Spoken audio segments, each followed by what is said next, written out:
PDIP yakinkan Mahfud MD jika posisi Wapres bukan hanya serep. Megawati beri wejangan. Seluruh rakyat Indonesia yang saya cintai dimanapun kalian berada, jangan lupa kita adalah bangsa pejuang. Kita bangsa yang mampu mengatasi berbagai cobaan sejarah. Karena itulah dalam situasi seperti ini, mari kita kawal pemilu 2024 dengan nurani dan sepenuh hati. Kita jadikan pemilu 2024 sebagai momentum untuk mendapatkan pemimpin terbaik yang benar-benar mewakili seluruh kehendak rakyat Indonesia, mengayomi agar Indonesia menjadi bangsa hebat, unggul, dan berdiri di atas kaki sendiri. Ini pidato yang sangat mahal dari Ibu Megawati Soekarno Putri. Pertama, dilihat dari sisi siapa yang bicara. Ibu Mega termasuk figur yang sangat irit bicara, dan beliau hari ini membuka suara berkaitan dengan isu yang sangat krusial. Yang kedua adalah dari sisi substansi. Saya kira pidato beliau mempertegas karakter Ibu Mega sebagai sosok yang sangat ideologis dalam memperjuangkan komitmen reformasi dan penegakan hukum. Ini bukan kali pertama Ibu Mega mengulang narasi yang sangat substantif berkaitan dengan warisan reformasi sejak 98.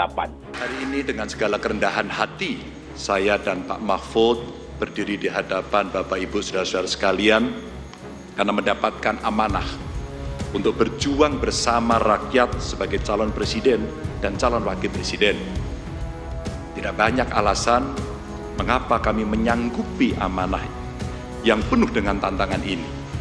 Alasan kami hanya satu, karena kami ingin bekerja dengan tulus dan sepenuh hati untuk seluruh rakyat Indonesia. Mbak Mega itu kalau milih tidak pernah salah.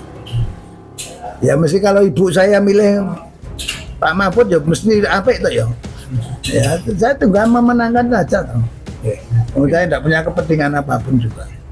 Yang penting saya ingin batin Ibu Mega itu biar sejahtera batinnya. Harus sejahtera lahir batin itu kan sudah nyaman. Dengan sosok Pak Mahfud ini penuh keyakinan ya Pak? Ya saya itu ratawa jenenge kader partai, pesimis itu ratawa. Saya mesti optimis kok, optimis menang dalam satu putaran. Ya. Kalau dibandingkan kader yang lain bagaimana Pak? Siapa nih? Pak Mahfud ini. Lawan yang diputuskan Mbak Mega, Pak Mahfud MD kok ya saya ya menangke Ganjar Mahfud MD toh. Mahfud MD berbincang dengan Ketua DPC PDIP Kota Solo FX Hadi Rudiatmo soal Pilpres 2024. Pada perbincangan itu, Rudi memberikan keyakinan pada Mahfud MD jika jabatan menjadi wakil presiden bukan hanya ban serep jika nanti terpilih. Terlebih sosok Mahfud MD yang punya kemampuan di bidang hukum. Selain itu, Mahfud MD juga ternyata sempat diberi wejangan oleh Ketua Umum PDIP Megawati Soekarno Putri. Hal tersebut disampaikan Rudi ketika bertemu Mahfud MD di Hotel Alana Karanganyar, Jawa Tengah pada Selasa 14 November 2023. Rudi mengatakan, posisi Wapres bukanlah ban serep mengingat Mahfud punya kapabilitas di bidang hukum dan track record di ranah eksekutif, yudikatif, dan legislatif.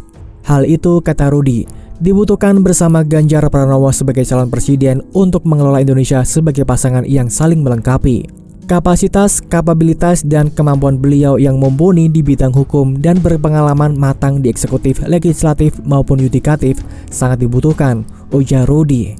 Pak Mahfud tadi juga mengiyakan. Beliau bilang tadi, memang demikian yang disampaikan Bu Mega kepada beliau, sambungnya. Di sisi lain, FX Rudi juga menilai keputusan Ketua Umum PDIP Megawati Soekarno Putri menyandingkan Mahfud MD dengan Ganjar pada Pilpres 2024 sudah sesuai dengan harapan rakyat. Dia mengungkapkan pembicaraan dengan Mahfud MD berlangsung santai. Ada beberapa hal yang disampaikan FX Rudi soal penguatan dukungan di basis massa real. Bagi saya bersatunya kekuatan merah dan hijau ini adalah anugerah besar. Kalau merah dan hijau kultural ini bersatu, NKRI akan aman dan selamat, tandasnya. Mahfud MD, FX Rudi bicarakan banyak hal. Sementara itu, Mahfud menyampaikan bahwa pertemuan dengan FX Rudi berjalan santai dan hangat. Mantan Ketua Mahkamah Konstitusi atau MK tersebut mengaku pendapat beberapa masukan dari FX Rudi yang bisa dijadikan bekal menghadapi Pilpres. Mahfud menilai Rudi sebagai sosok politikus senior yang memiliki banyak pengalaman. Di mata Mahfud, Rudi adalah sahabat lamanya. Karena alasan itulah, masukan yang disampaikan mantan wali kota Solo tersebut penting dan berharga dinilai penting bagi Mahfud. Pagi ini tadi saya bertemu dengan Mas Rudiatmo, sahabat lama saya. Kami sudah lama saling kenal, sering bertukar pikiran demi kebaikan dan kemajuan bangsa, kata Mahfud. Pernah juga kok saya main ke rumah beliau, tapi sudah cukup lama. Nah, ini tadi ketemu lagi, ngopi dan sarapan bersama. Memanfaatkan waktu mumpung saya sedang berada di Solo, tambahnya. Mahfud minta doa ke Gusmus. Sebelum bertemu Rudi, Mahfud terlebih dulu sowan ke Kiai Haji Ahmad Mustafa Bisri yang akrab disapa Gusmuf di Rembang, Jawa Tengah.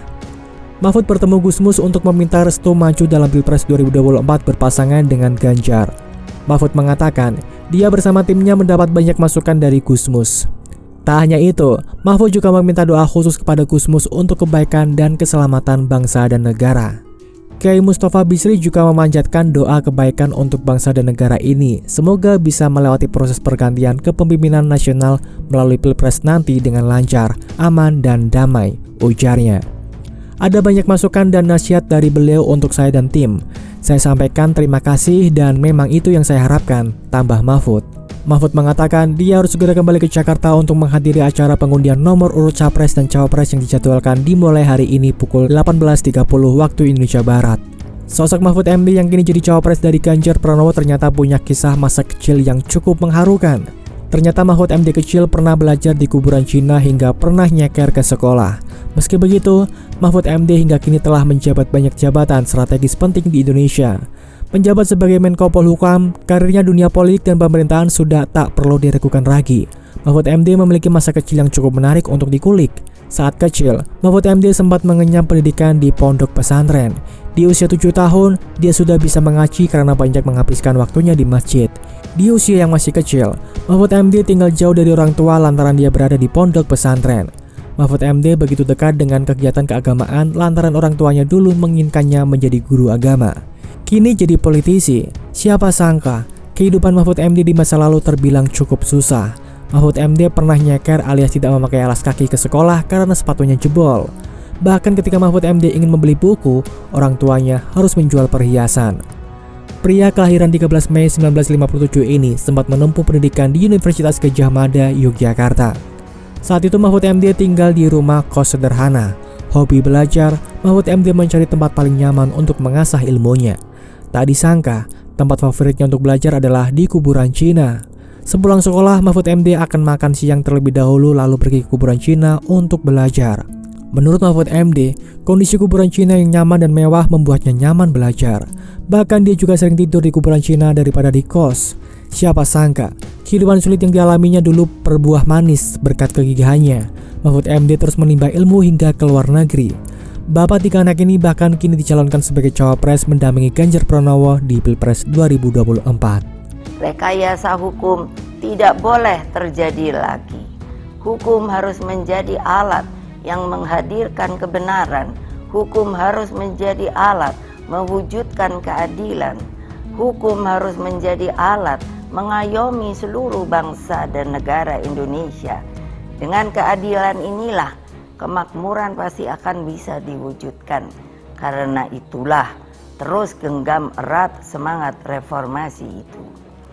Jangan lupa terus kawal demokrasi berdasarkan nurani. Jangan takut untuk bersuara, jangan takut untuk berpendapat selama segala sesuatunya tetap berakar pada kehendak hati rakyat. Terus kawal dan tegakkan demokrasi. Itulah kewajiban kita sebagai warga bangsa dan bahkan menjadi keharusan setiap anak negeri dan bangsa agar tidak terjadi kesewenang-wenangan. Jadi pertama secara substantif saya kira saya tidak kaget ya Ibu Mega mengeluarkan pernyataan sekeras ini. Sebelumnya dalam kasus ID 3 periode termasuk juga penundaan pemilu, kalau tidak ada Ibu Mega mungkin sudah terjadi perubahan konstitusi, tetapi kan beliau taat asas ya, termasuk dalam soal ini. Jadi saya melihat dari substansi tidak ada yang berbeda. Yang berbeda adalah implikasi politik elektoralnya. Secara politik pidato Ibu Mega ini adalah deklarasi terbuka perbedaan elektoral jalur menuju 2024 antara Ibu Mega, Ketua Umum PD Perjuangan, dengan kader terbaiknya Presiden Joko Widodo. Jadi ini deklarasi terbuka perbedaan dua tokoh terkait dengan rute menuju 2024.